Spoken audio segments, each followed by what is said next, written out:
Bismillahirrahmanirrahim. Assalamualaikum warahmatullahi wabarakatuh. Kami dari kelompok 3 ingin mempresentasikan materi yang berjudul Persediaan dari buku Wegan edisi 2 pengantar akuntansi 1. Sebelumnya, yang terhormat kepada dosen kami, Ibu Syurmita, SEM SCAK CA, dan teman-teman seperjuangan, izinkan kami perkenalkan diri. Yang pertama ada Najwa, kemudian saya Hadiana, berikutnya ada Tiara, dan yang terakhir ada Azra. Materi pertama akan dibacakan oleh Najwa. Yang pertama, mengklasifikasikan persediaan. Mengklasifikasikan persediaan pada perusahaan dagang dan perusahaan manufaktur. Yang pertama, pada perusahaan dagang. Persediaan terdiri dari banyak jenis produk yang berbeda. Contohnya toko kelontongan, produk kalengan, produk-produk susu, daging, dan memproduksi hanya sebagian kecil persediaan di tangan. Jenis-jenis produk ini memiliki dua karakteristik umum. Yang pertama, produk tersebut dimiliki oleh perusahaan. Dan dua, produk tersebut dalam bentuk yang siap untuk dijual ke pelanggan. Jadi, perusahaan dagang hanya perlu satu klasifikasi persediaan, yaitu persediaan barang dagang. Lanjut. B. Pada perusahaan manufaktur. Beberapa persediaan mungkin belum siap untuk dijual. Akibatnya, perusahaan manufaktur biasanya ada 3 klasifikasi persediaan. Yang pertama, barang jadi atau finished good inventory. Merupakan barang produksi yang selesai diproses dan siap untuk dijual. Yang kedua, barang dalam proses atau work in process. Merupakan bagian persediaan barang produksi yang telah masuk proses produksi tetapi belum selesai. Yang ketiga, bahan baku atau raw material. Merupakan barang-barang dasar yang akan digunakan dalam proses produksi tetapi belum dimasukkan ke dalam proses produksi. Selanjutnya, yang kedua, menentukan jumlah persediaan. Seluruh perusahaan perlu menentukan jumlah persediaan pada akhir periode akuntansi, baik secara sistem periodik ataupun virtual. Dalam menentukan jumlah persediaan ada 2 tahap, yaitu 1. Melakukan perhitungan fisik persediaan yang ada. Kedua, menentukan kepemilikan barang tersebut. Lanjut.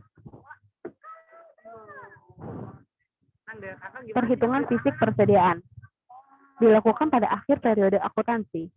Perhitungan ini mencakup menghitung, menimbang, atau mengukur setiap jenis persediaan yang ada. Perhitungan fisik persediaan biasanya lebih akurat ketika barang tidak dijual atau diterima hingga selesai dihitung.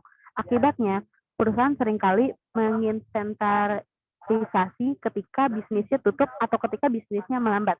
Yang kedua, menentukan kepemilikan barang. Salah satu tantangan dalam menghitung jumlah persediaan adalah menentukan apa saja persediaan yang dimiliki perusahaan. Dalam menentukan kepemilikan barang ada 2 kategori. Lanjut. Yang pertama, barang dalam perjalanan atau goods in transit dalam perjalanan di truk, kereta, kapal, atau pesawat. Yang pertama, apabila syarat penjual adalah FOB atau free on board shipping point, kepemilikan barang berpindah ke pembeli ketika kurir menerima barang dari penjual. Dan apabila syarat penjual adalah FOB destination, kepemilikan barang tetap berada pada penjual hingga barang sampai ke pembeli. Yang kedua, ada barang konsinyasi, adalah memegang barang dari pihak lainnya dan mencoba untuk menjual barang tersebut demi sebuah fee, tetapi tanpa mengambil kepemilikan atas barang itu.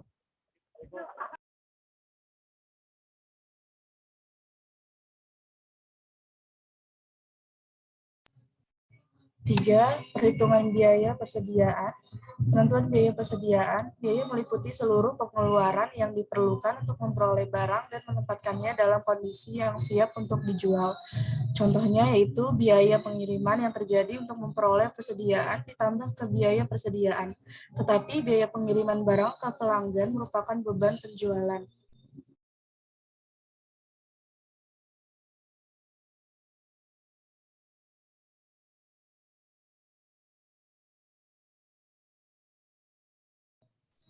Identifikasi khusus.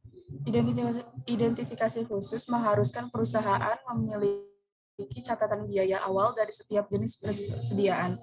Identifikasi khusus secara historis hanya masuk akal jika perusahaan menjual jenis persediaan yang biaya per unitnya tinggi dan jenisnya terbatas yang dapat diidentifikasi secara jelas dari sejak pembelian hingga waktu penjualan. Contoh produk seperti itu adalah mobil Viano atau barang antik yang mahal.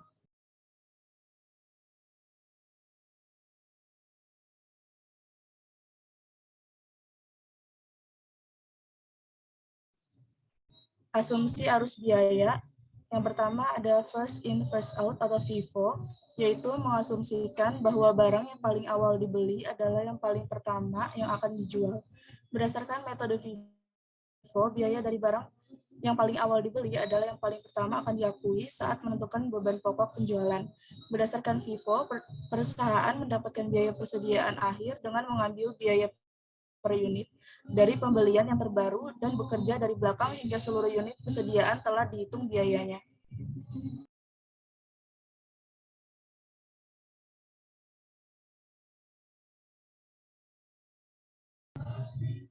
Yang kedua ada average cost, yaitu mengalokasikan beban pokok barang yang tersedia untuk dijual berdasarkan biaya rata-rata tertimbang per unit yang terjadi. Selanjutnya, perusahaan menerapkan biaya rata-rata tertimbang per unit untuk unit-unit yang tersedia saat menentukan biaya persediaan akhir. Tidak terdapat persyaratan akuntansi bahwa asumsi arus biaya akan konsisten dengan pergerakan fisik barang untuk menunjukkan kedua metode arus biaya. Kita akan menggunakan sistem persediaan periodik.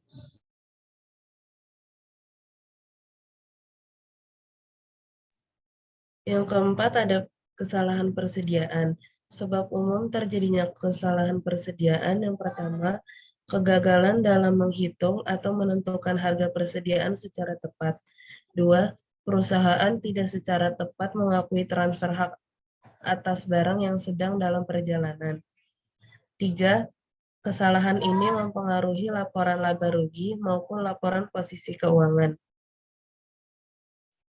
Pengaruh pada laporan laba rugi. Kesalahan persediaan akan mempengaruhi perhitungan beban pokok penjualan maupun laba neto di dua periode. Yang pertama, kesalahan dalam persediaan akhir periode berjalan akan memiliki pengaruh terbalik terhadap laba neto periode akuntansi berikutnya.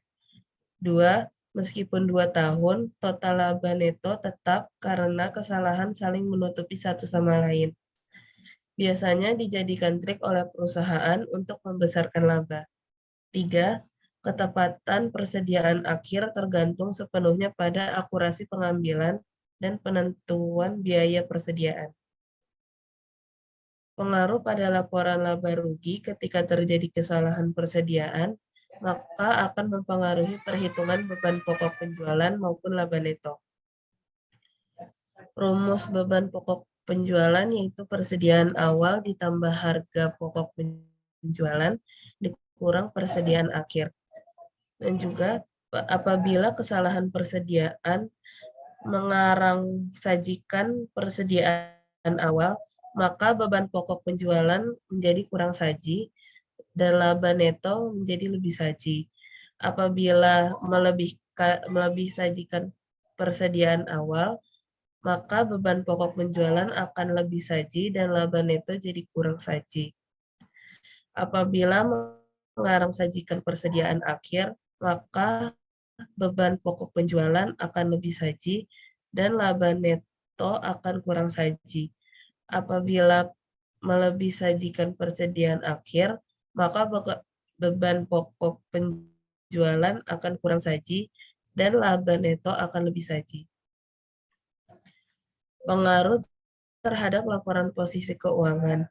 Pengaruh kesalahan persediaan akhir terhadap laporan posisi keuangan menggunakan persamaan dasar akuntansi.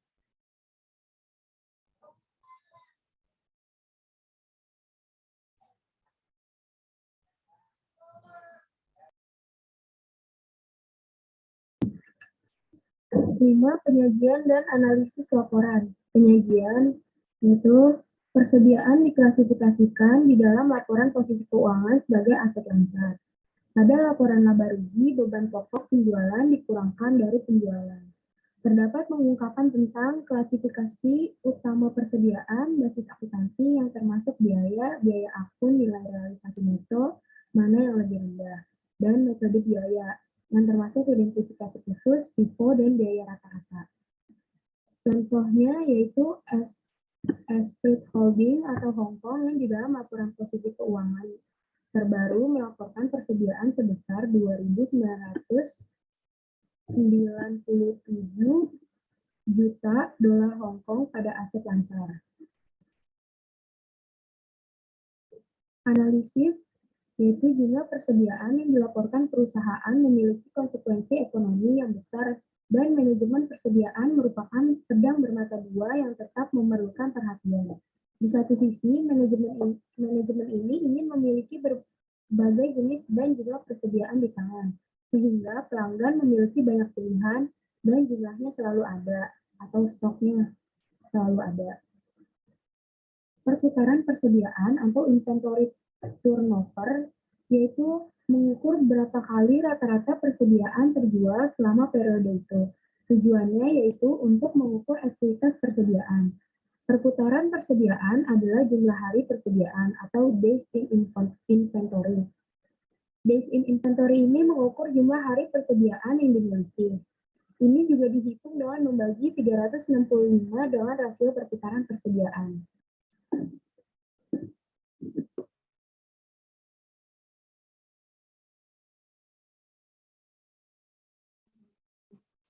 Sekian presentasi dari kelompok kami. Kurang lebihnya mohon maaf. Wassalamualaikum warahmatullahi wabarakatuh.